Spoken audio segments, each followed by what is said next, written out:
a really good, I mean, these guys have a lot of really smart and interesting things to say and how they think about the web and what they're doing. And I want to give them the opportunity to really talk about that. And so we can all, get today started off right and thinking, why did we choose the theme building a digital toolbox? And we kind of answered that question yesterday, but what does that really mean now? So let's start thinking about that, and I'm just gonna pass the mic down. Maybe you guys can give a little 2-second, 5-second, minute talk about what your digital toolbox is and how you use it, and then we can go around. And then definitely, let's make this session a very open conversational session and really kick the day off right. Thinking, asking questions and being involved and getting to know each other a little bit better. So, Sean. Hi, everybody. The digital toolbox thing is interesting. I think one of the takeaways from yesterday's sessions for me was how rapidly everything changes, right? And especially as small business owners or nonprofits or just people on Facebook or Twitter or Pinterest or whatever it is. And so I think the interesting thing about it is how important it is to stay current. And I think it gets more and more difficult to do that as the technology changes more and more rapidly. So, I think the great thing about building your digital toolbox is you do get a chance to figure out what's going on in the landscape and think about what some of these changes mean, because it's, you could have an expertise in one area and but all these other areas could impact whatever you're doing. So I really do think it's important to continue to think about what's new. There were a lot of questions about which platform should you choose, what do these changes with Facebook, a lot of frustration because things keep changing. And I think you're only going to see more of that, right? So I think it is really important to think about your skill set and what all this means for however you engage with social media. So that's sort of the way I think about it. Right. Hi, I'm Deanna. A little sleepy today. So in terms of thinking about it from my perspective, so I've been trying all these social networking tools for a number of years now, but my background's in PR and communications, and it's been so helpful to have social media from a communication standpoint in these last few years. If you're trying to get your message out and, the press isn't caring or listening to you or nobody picks up your story, you have the opportunity to just put it out there yourself. You can create a channel, whether it's Facebook, whether it's Twitter. You can put that message out yourself and you can kind of tailor it to what you want to say, the messages you want to put out there. But it's not all about the giving, or not all about just putting out the message one-sided. I think it's so important that it's this two-way dialogue and that, you just can't do the next social media channel and expect things to happen. You've got to reciprocate, you've got to share other content, you've got to talk to your customers or your audience, whoever that is, and I think it's just been so helpful. And then, talking to Pittsburgh dad guys yesterday, I think what they touched on is important too, because I said, why don't you have a website? And they said, well, we just don't have the time to, And frankly, who wants to just go on our website to watch a 30-second video and they can just watch it on YouTube? And we're not really providing any value. We don't have the time. And I think that's so important for anybody, whether you're a small business or whoever. If you don't have the tools or the resources or the content to put out, then don't go on the latest thing, or don't, maybe you have a website, but if Facebook doesn't make sense, why do it? Don't throw stuff out there and hope it sticks, kind of have a plan in place. So that's sort of my long-winded answer for this morning, but yeah, so we'll touch more on that, but I think that's just really important. That was kind of my takeaway from yesterday. Hi, I'm Tori Mystic, and I would sort of echo what they've all been saying about finding the right social networks that make sense for you. So just like you would build a real toolbox at home, if you live in a high-rise apartment, you probably don't need a chainsaw. So I think when you're building your digital toolbox, you want to make sure that you're on the right websites that make sense for you, and you're using the correct tools and methodologies that are furthering your goals and your strategy. So it's really important for me whenever I'm starting on a new project to sort of figure out what the goals are, and then you can determine what tools you want to use to reach those goals. So that's kind of what building a digital toolbox means to me. And I think that for me, it's really important to have that crossover between digital and real life. So I work with a lot of complementary other professional people all the time who have skill sets that I don't have. So, I specialize a lot in creating Facebook fan pages for small businesses, handling their Twitter feeds or blog, but I don't really do any web design work. I do my own website, but I don't offer those skills to people professionally. So I work with other people who do, and they kind of also create my toolbox, if you will. I'm Mike Slork. You saw my sessions yesterday. I'm coming up. I'm more of a podcaster, along with social media stuff. And really, and a lot of the talks I give about doing intro to social media stuff like that, and trying to get people across, is really lowering the barrier. And when I think about a toolbox, my digital toolbox, my social media, my podcasting toolbox, I'm trying to think about what really makes that smoother for the other person. Not only am I building to find the tools to make that communication, that connection a lot easier, what tools am I putting in their toolbox to connect back to me? And it's more or less like, it becomes a two-way street for that. Do I have to teach somebody how to use an application in order for them to communicate with me for my show the way I want them to, versus what's naturally happening? What can I say? Oh, just do this and people get it. There's a lot of really cool tools that we play with, like on a daily basis. We come up with how many sites and stuff. They're like, it'd be cool if we did this, but nobody's going to do it because it's too hard. What was that? What was that like face-to-face thing that like one of those, like Justin Timberlake or somebody's doing? It's like AirPlay or something like that. But it's still no Google Hangout that we were talking about yesterday in my session, because the barrier's too big. So that gets thrown out of the toolbox right away for me. So.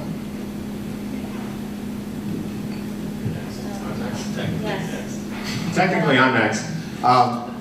Building your digital toolbox is, something that happened this year for me. Like pulling this team together to help, to plan Podcamp was part of that for me. And I think Tori hit it for me. What I was thinking in terms of getting the people around you to help you be successful, like finding people who are smarter than you, and then they'll to help you execute what you need. I'm constantly pinging people for ideas and questions, and if I need help with something.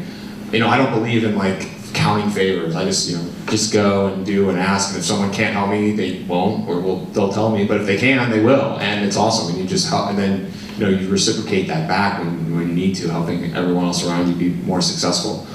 So that's kind of how I look at it in that realm. And then to sum up what everyone else has been saying, I always kind of think of just because you can doesn't mean you should. You ask yourself that question and why, answering the why and how. Tools, like I always say this, like, the web is just a giant toolbox. All of these tools are communication tools, and you're reaching out, you're building an audience. Ask yourself why, like create a strategic plan, whether you're a business or you're a podcast or a blog, who is your audience, why are you blogging, and how are you reaching them, and what tools do you need to use? I think then the answers to those questions really come out in a great way. And turn over to Rob.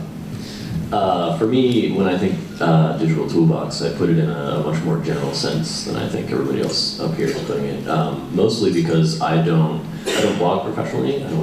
My business sort of kind of does a little bit of social media, but for me, I use social media as a means of getting information about the things that let me accomplish all of the things that I need to do. So making smart decisions about how you use Twitter and how you use Facebook and how you represent yourself on those mediums is hugely important for me, sort of honing those tools as information gathering tools in my toolbox, as well as all the other pieces of digital software and mediums that I need to go from day to day knowing what I know, so I can make really, smart decisions business-wise and communication-wise to accomplish my end goals in a very vague throw of words that I just did there.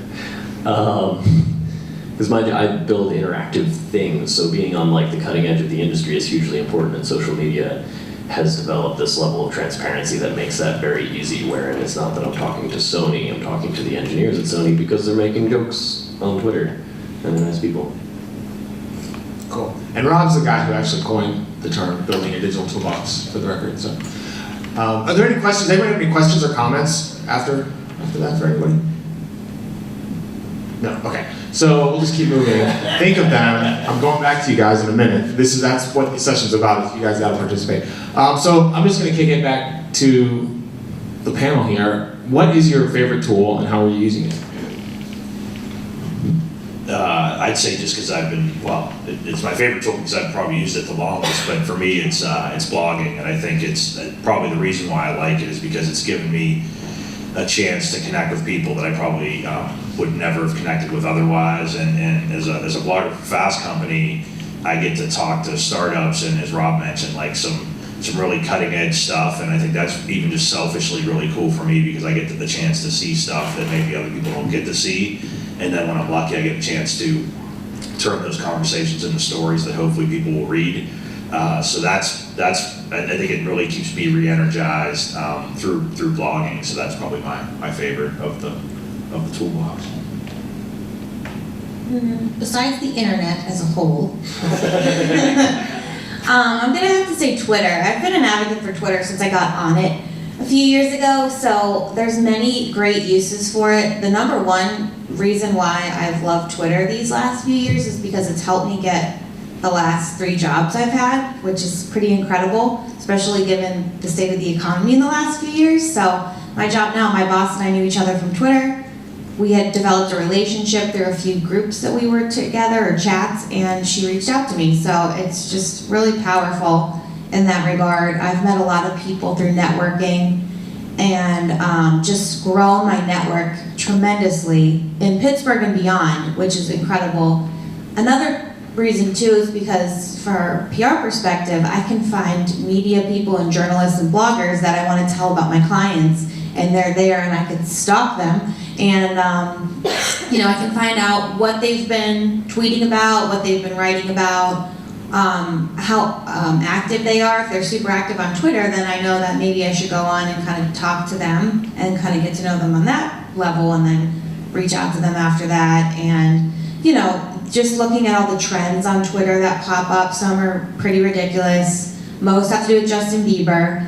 But when they don't, you can find out, you can get a pulse on what's happening and kind of capitalize on those trends. So I just think Twitter has been so beneficial to me professionally over the last few years, and it's just been really helpful in a number of ways. My most valuable tool that I use is Hootsuite. I don't think I could do my job the way that I do without Hootsuite because I monitor and manage like 10 different accounts on a daily basis. So it allows me to just click from tab to tab without having to log in and log out, keep track of passwords on a daily basis and things like that. Scheduling is also huge, and I think Hootsuite makes that really easy, and also the new little, I don't know what they call it, like the Hootlit or whatever that you can install on your browser, so you can share on Twitter, Facebook, LinkedIn, or whatever websites without leaving the actual website, and you can schedule through that, and they have a new auto schedule tool which I really like. So yeah, Hootsuite. My favorite tool, I'm gonna go outside the box on this one. My favorite tool No is... pun intended. I'm gonna go outside the toolbox, yeah. My favorite tool, and I don't mean to call them a bunch of tools, is the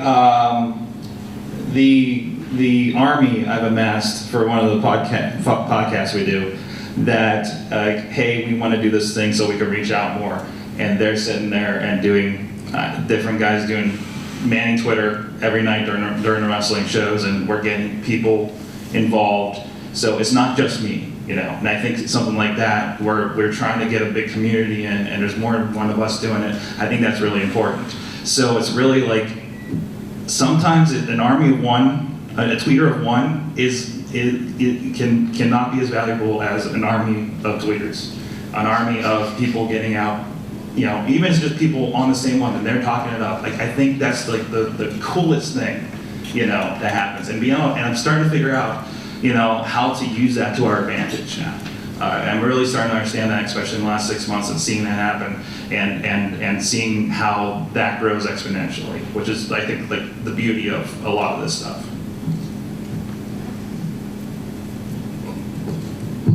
For me, it's WordPress, hands down. I'm a huge WordPress guy, and the blogging platform is so dynamic and is so critical, mission critical, I think, to a website, to an SEO strategy, to whatever you're doing. And when I first started with Podcamp, I hadn't even, typed one character into a blog, and I started, hearing everyone who was blogging. It kind of led me to explore the that platform and just get to know it better. And now I develop every website in WordPress. I really don't even want to touch a site unless it's in WordPress, because I just know that that's the best tool for what I can, how I can do it. So yeah, it's WordPress. In my overall digital toolbox of like collaboration tools and data management tools, I can just say that social media in general is probably the most useful tool that I have, just because of the way it gives me access to so much information from so many different places at once, and just the way that I want it, from who I want it to come from, and how social media has given me so many connections to people. Social media is the reason that I'm here with these people and I can call them my friends. Social media is the reason that I have my current job, certainly. And social media is the reason that I am able to do that job to the best of my abilities, because I don't have to read Wired magazine to find out what's new, because it's always just sort of fed to me, it's coming to me, and I can curate all that information to the most effective stream. Can I throw a side question here, kind of off this, because I'm noticing a little bit of a theme. How many people here are in their current position, got their current job, whatever work, client, because of social media? Like completely. Like I tweeted the other night that I'm missing the meet and greet because I had a job, I'm shooting football. But oddly, I have that job, shooting football and all the other things that led to that, shooting things, because I did a wrestling podcast 7 years ago. Like, so much has just come from that, and that's insane to say, But I can't look at a project that isn't because of social media. Somebody met from social media that got something, and I think that's really important. Yeah, awesome. So what are your favorite tools? And Missy? I have a question. Yeah. You guys are talking about digital tools, obviously, as far as your work experience. How do you divide between your work use and your personal use? So the question is, how do we divide between our personal work use and our personal use and our work use of social media? I don't. Okay, so I do iTwixie, which is a social network for tween girls. So I'm always online, and sometimes these girls find me online. They ask me, "Are you that bearded guy on Twitter?" And that's why my business card doesn't have a beard on it now. And we have ways of handling that, and there's nothing weird or how we deal with that, but it's funny, right? Obviously. So no, I don't, and I made a decision. I made a really conscious decision a couple of years ago that I'm going to be online, and I'm going to have a website. It's going to be my full name, and I'm going to be on Facebook, and I'm going to be on Twitter, and I'm not going to have hidden private accounts. And that was a personal decision I made. And there are different philosophies. I don't think that there is one right answer, but that was my decision and that's my approach. Yeah, was there anybody I'm not smart enough to keep professional Sean and sort of personal Sean, so it's always been, and I went through the same evolution. I had a book that came out, and I'd spent a lot of years in higher education, and so I was a little bit more uptight than I am now. So it was sort of funny that I did try to filter things, but I was still the same person. And then when I transitioned out of the book, that's when I said, you know what, I'm going to brand myself as me. I'm not going to come up with a fancy website name, and I'm just going to own it and be me. And I think, hopefully if you're connected to me, you'd see that sort of a smart ass. So hopefully there's, and again, whether I'm talking about work stuff or personal stuff, hopefully that'll be something you maybe notice, or, so I'm not smart enough to do both. So I want to add one thing though, because maybe in terms of personal and work, there definitely is a very fine line between how I manage myself on different accounts that I run, and that's maybe what you're looking for, and you just have to be responsible and you just do it. I don't know. Just get a Twitter account that can or a client that can handle multiple Twitter feeds, whether it's Hootsuite or whatever you like the best, and then keep it separate. And you just have to get familiar with the tools to know how to do that, which isn't difficult. So. Yeah, I definitely have just one hybrid me online, and I made that decision as well. And I think too, in a lot of the fields that we're in here in this room, we're able to do that, but say you're a teacher, then, it gets tricky with students trying to friend you, so you kind of have to go incognito. But, like you just said, be responsible on there. I'm not going to be posting all this weird stuff out there, unless that's what I'm trying to do. If I'm a comedian, I'm going to be dropping F-bombs and be funny, but I'm not. I have a lot of professional stuff on there, but I say personal things too. But I always think back, one of my clients is reading this tweet? Is my boss reading this tweet? Did my parents somehow stumble upon social media and find this tweet? Which is like impossible. But, and I've always heard like, oh, if you want that on a billboard, or, if you want your grandma to read this, if not, then don't tweet it or something like that. So I always try to keep that in the back of my mind. But, you want to have a personality too. You don't want to be this stiff robot who just posts all this, factual thing. Like, have some fun there and just be responsible. And we see, several accounts where they got confused, like the KitchenAid person who made some terrible comment about Obama and got fired because they accidentally tweeted from the KitchenAid account instead of their own and made some ridiculous statement. So, you have to think about that, and I wouldn't put that on my personal account, let alone my work account. And I always see, like, some people in their bios will have, these tweets are mine and are my opinions only. I really like Ellen DeGeneres' Twitter account. It says, my tweets are real and they're spectacular. So, a little nod to Seinfeld there. So, that's my opinion on the whole thing. For me, in the work that I do, it's really important that I do mesh my personal and my professional, because I do use Hootsuite so much and have all these streams open. You can't see every tweet that goes out on Twitter, and so when I'm scrolling through, my feed and my other clients' feeds, sometimes I'll see something that I want to retweet on a different account that I wouldn't have seen otherwise. So that's really useful to me. But in terms of keeping things personal, I think I do keep my Facebook account super personal. I try not to accept people that I don't actually know, I'm not really friends with. And I leave LinkedIn and Twitter to the more public Tory.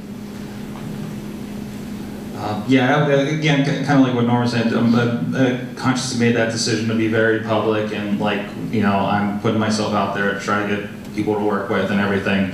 And you can look at my Facebook and see all the kooky stuff I'm into. But the only real distinction I make is really like I talked about yesterday, the one podcast is the place where I can let loose a little bit more. There's more F-bombs, there's more risque stuff, but that remains in that box. That's the me out drinking with my friends version of me. If anything else, that kind of like second consideration. Is this a thing that I want like on a billboard? So for me, it's okay. Is this a thing I would have said to somebody in a conversation, and afterwards be like, that was really weird, and I probably shouldn't have said that thing. You have a chance to do that dialogue in your head before you do that, which is kind of cool. So you sound a lot smarter on Twitter. Versus like me up here on stage with a microphone and that came out, So I mean that's really the buffer that happens there, other than that, that's about it. So for me, I'm really fortunate in that, I work for a small company, there's only 4 of us, and we all think pretty much on the exact same level, so I can really let myself out as a representative of my company. But on the other side of that, when you're working for a company like KitchenAid or something like that, you have brand standards and you have a representation of that company that you're trying to maintain. So there's sort of an interesting thing that we've created here in that, like your grandmother comes to the Thanksgiving dinner table, and you're not going to be saying lewd things with your grandmother at the table because there's this expectation that is set, and you want to respect that expectation. So when somebody goes to the KitchenAid Twitter account, they have an expectation of what they're going to receive. They're not going to get any surprises, just like you're not going to go to like CNN.com and see the same sort of article you're going to get on the Huffington Post, because there's an expectation of a certain type of information. And whether that's just like talking and information or whether that's information about the brand, it's important to level that distinction. So like a good example is that I think all of us have access to the Podcamp account on Twitter. Podcamp account incidentally has a voice that is strangely different from all of our voices, because we're trying to respect that expectation that people have of the Podcamp Twitter feed being, you know, relevant to Podcamp and being friendly. And I'm not very friendly on Twitter, so. You're not very friendly in life. I hate you, Chachi. Case in point. I think if anyone was in the social media and the media panel yesterday with the PG and Bobby Cherry and stuff, Kim Lyons made a good comment. She said, before you post something on whatever, wait 10 seconds. And she said, you know, if after 10 seconds you still feel confident on this, then you go ahead and post it. I mean, sometimes social media is so instantaneous that you just kind of post, but I think that's kind of a good rule of thumb, especially if you're representing a company or something. Yeah, great. So we talked about tools, and you know, does anyone? What are some other tools that maybe we didn't talk about that you guys are using, or would have any questions about that maybe we haven't talked about yet? Yeah. You talked about WordPress, where you're probably creating content. You talked about Hootsuite, so you're monitoring content and feeds from your friends and fans. I use a product. It's a free service. It's called Bottlenose. It's a real-time stream search engine.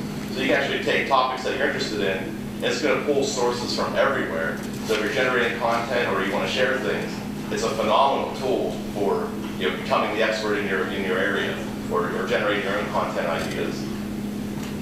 It's Cool. called Bottlenose. Bottlenose, cool. Yeah.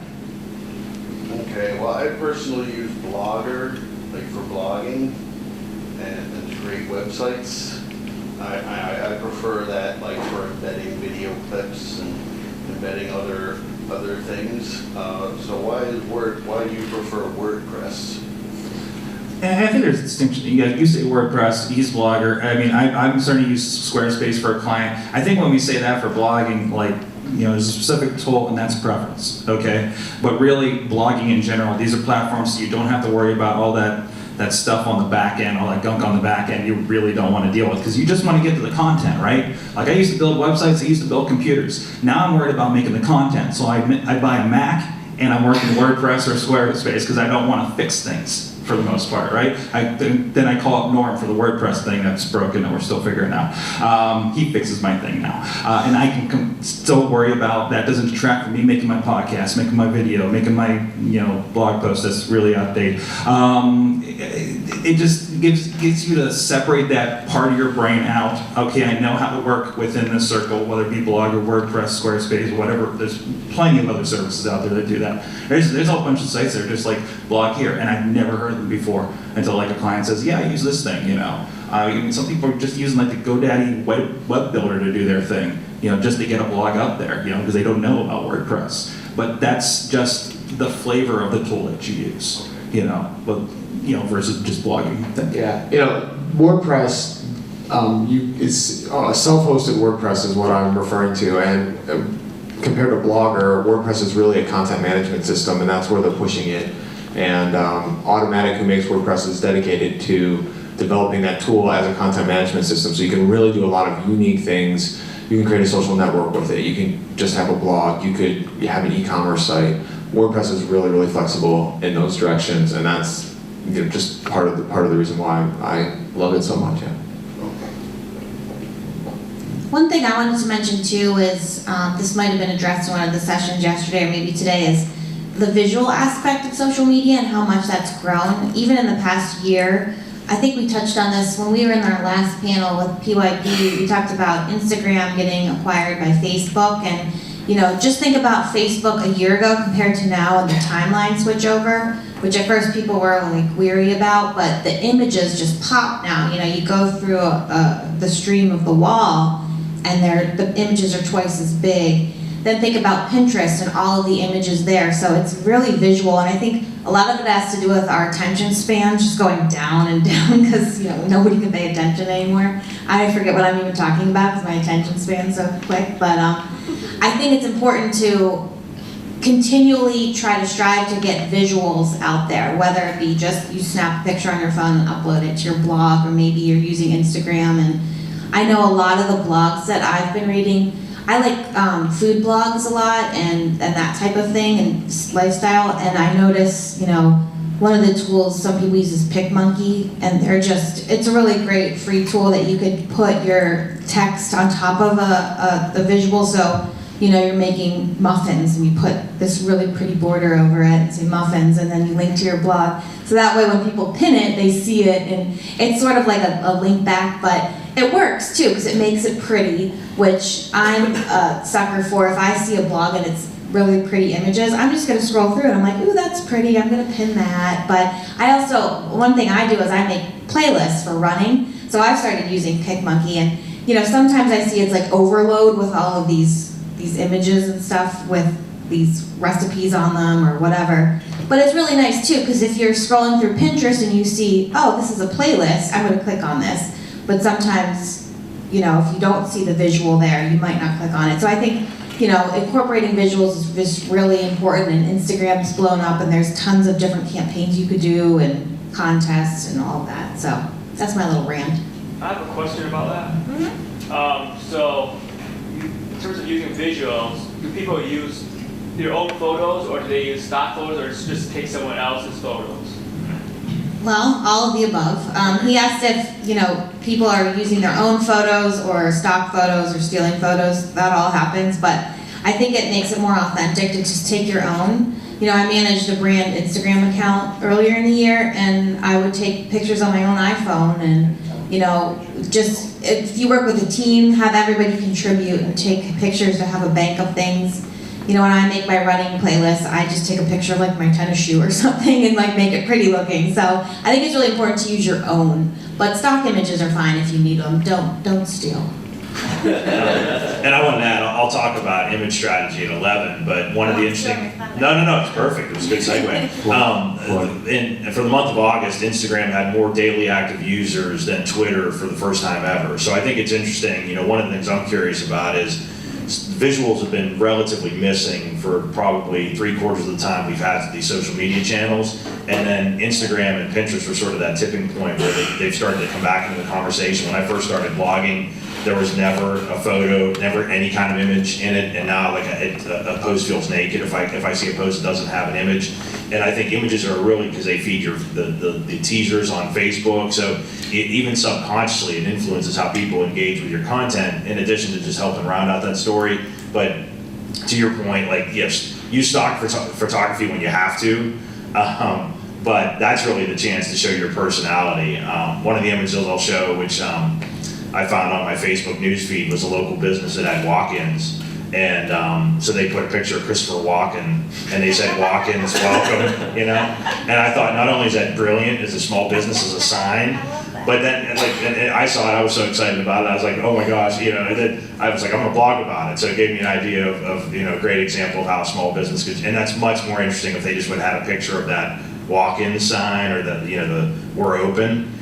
So that, I think that there's an incredible opportunity there. And images are finally starting to come back to this whole idea of visual storytelling, so it's pretty exciting. Do you mind if that topic sort of came up in my session that I led yesterday, where someone was asking about, we were talking about posting video, and I was saying, we all can record video for the most part on our smartphones, and it's so easy to just snap a video and you can edit it right on your phone and upload it. And they were asking if I thought that was better than some really slick, clean, super tight, edited, beautiful video. And I don't think one is better than the other, but I think that getting the content out there takes precedence. So if it's going to take you 2 months to produce a little video that has the same achievements of a little video that you do in an hour, I'd rather post the one that you did in an hour from your phone. So I think authenticity really comes into play. Like they were saying, if you can just snap a picture yourself it's way better than using some stock image. And to kind of wrap this image thing up on a more nerdy point, when you're sharing images, it's also like part of that whole ethereal, like we want to share things, and sharing things is good, and it makes a good brain trust of information and stuff like that. Whenever you take pictures, if you consider how you apply the rights to them, whether you want to just go for a copyright, it means that if I stumble across your photos, I can't use them realistically without asking you, but if you want to support something like Creative Commons or some sort of copyright alternative, it means that everybody can keep sharing more photos and taking more pictures and sharing more photos. And instead of necessarily like going to an agency like Getty to get your stock images for your blog, you can consider going to a place like Flickr and getting pictures from your friends. That they don't have to be professionally shot photos like we were saying with like video quality. It doesn't matter. Everything has a different feel and a different use no matter what it's shot on, whether it's an iPhone, like yesterday Pittsburgh Dad was saying that they do all their videos on the iPhone and it looks great incidentally, or whether it's taken with like, you know, a very fancy hybrid SLR or whatever. It's not about quality, it's about representing some sort of piece of information with that photo and then respecting all the rights attached to it. And I'll just add too, like I get every photo from my blog through Flickr Creative Commons, and I get the majority unless Fast Company vetoes it from Flickr Creative Commons. And there's actually nothing more frustrating than when you don't put the Creative Commons filter on and you find the image you want. Because searching for images can be frustrating. And then you look and it's something random and they won't share it, and it's so. Yeah. I have a Flickr account. How do I put that on so people can take my pictures? So she asked it, how do you assign Creative Commons to your Flickr photos? There's a setting, when you upload your photos, you basically assign Creative Commons to them. It's a privacy setting. You could say no one can share, download, or share with the world Creative Commons. And you can do it. You can do that over your entire account if you want to, or you can do it on a per image basis. And if you want to get nerdy about Creative Commons, you should talk to me. And it'll say too, some rights reserved versus all rights reserved, and that's one of the obvious first things when you're looking. Right. So for an example, PodcampPittsburgh.com is a good example of that as well. I mean, I've only pulled photos from our Podcamp Flickr group, so that's why it's you know, photos you're taking this weekend, upload them to go to Flickr, search for Podcamp Pittsburgh, assign them, join the group, and then assign your photos as Creative Commons, and you know, we'll grab them, and then we'll give you credit back. So we're getting close to the end here, but I wanted to, you know, maybe ask the panel, what is maybe some best case or best worst case scenarios of social media you've seen? Do you have any examples of maybe people doing it wrong, or what's your favorite example of how someone's doing it right? There was this time, Norm, I think, well, I said we wouldn't talk about this, but no, there's actually locally, I won't say the name of the business, but every once in a while you'll get what Deanna said. Somebody will be managing multiple things or just do something, and I do really like the standard of, you know what, just because you can say some of this stuff doesn't mean you should say it, and that usually now involves snarky political comments, which I'm over. But there was a local co-op, which will remain nameless in the East End, and they had it was sort of funny that they had a very bizarre customer situation, and I don't know all the details, but then they took it to Facebook and said, we have this very bizarre, so obviously they were frustrated. And, you know, on one hand it worked because then people rallied around them and said, hey, you're great, we love it. But then all of a sudden, like, you had some strange interactions in Facebook comments, and then people were arguing with each other.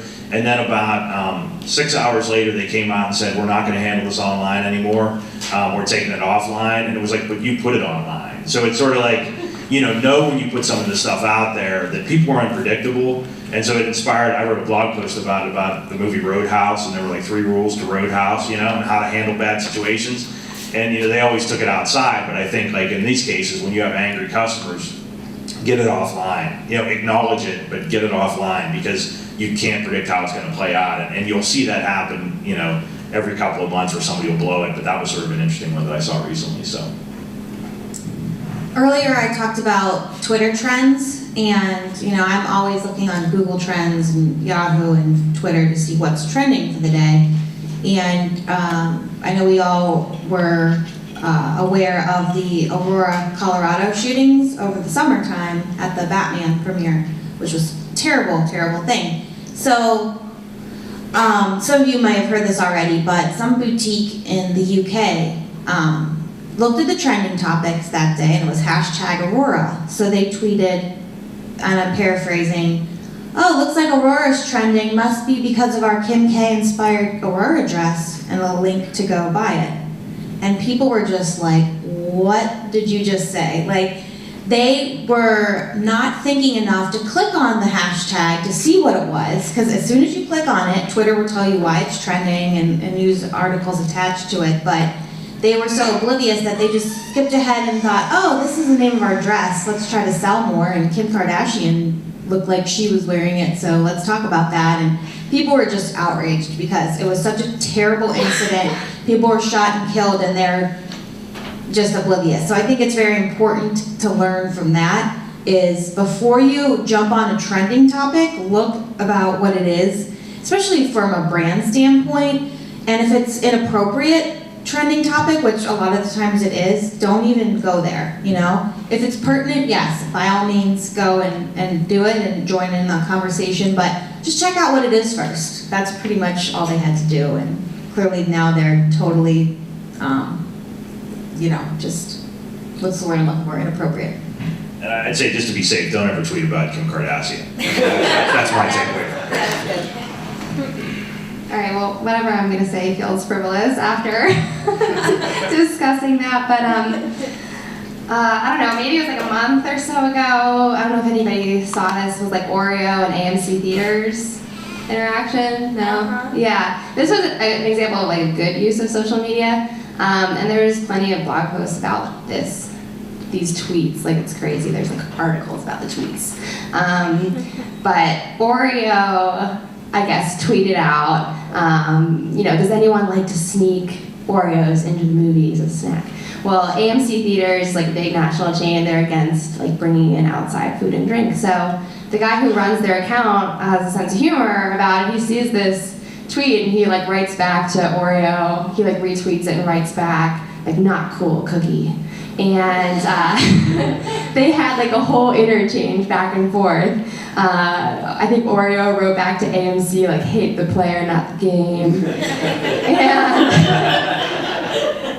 And then AMC out with 2 Oreos in his eyes and was like, "It's on." So that was just a really funny interchange, and I thought it was great to see like these 2 big brands not taking themselves too seriously. And the guy from AMC who sort of started this whole thing wrote a blog post about his decision process, which was basically nothing. You know, it took him like 2 seconds to decide his response, a couple seconds to write it, and he pressed send, and it sort of took off. You know, probably had like thousands of retweets. So I thought that was just a really fun example of, you know, not taking things too seriously. We talk about like waiting 10 seconds before you send, and you know, make sure this is a good message to put out there. But I think you also have to just have fun with it. I know Taco Bell and Old Spice had a little commentary too. I forget what the topic was, but they kind of played off each other too, which I thought was fun. Pro wrestlers. Just across the board almost. There's a couple doing really good, but it seems like every week, more often than not, we turn into a mini Podcamp session about how you use social media and how they're doing it completely wrong. Because a lot of these guys are, remember when all your friends got on whatever chat client or whatever back in the day, and some of them don't realize that this is public when they say things? That's a lot of those people there.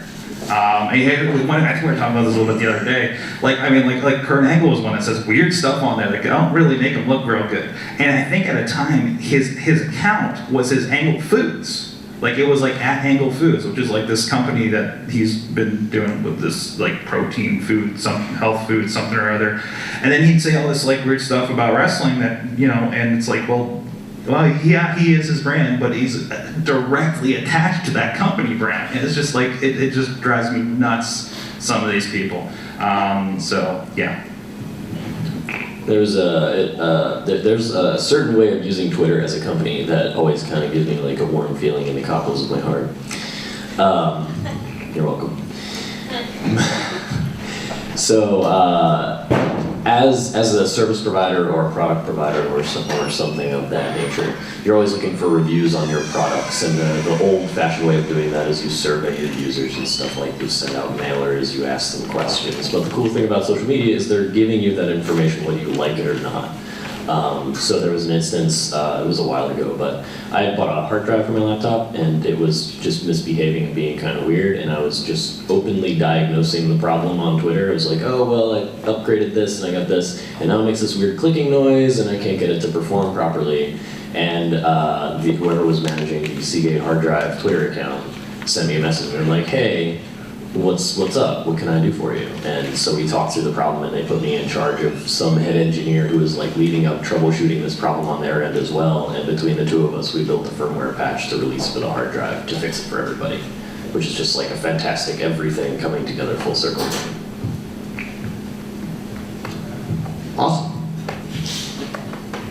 I don't know, I've been thinking, what's my favorite? I have a hard time with that because there's so many favorites. I mean, being creative is, online is the key. And obviously creating really good content is the key. And, you know, I think we talked about examples just now of, you know, people who did do a really good job of thinking through a problem or you know, on the spur of the moment, acting on it, and, you know, creating entertaining content for your audience, or just the meat, give them something that is more than just a press release on your website or on your Twitter account, and give them something to really conversate about. So I know we're over our time right now, and we've got sessions to get started. So with that said, have a great day. We'll wrap things up again at 4 o'clock today here, and happy Podcamp.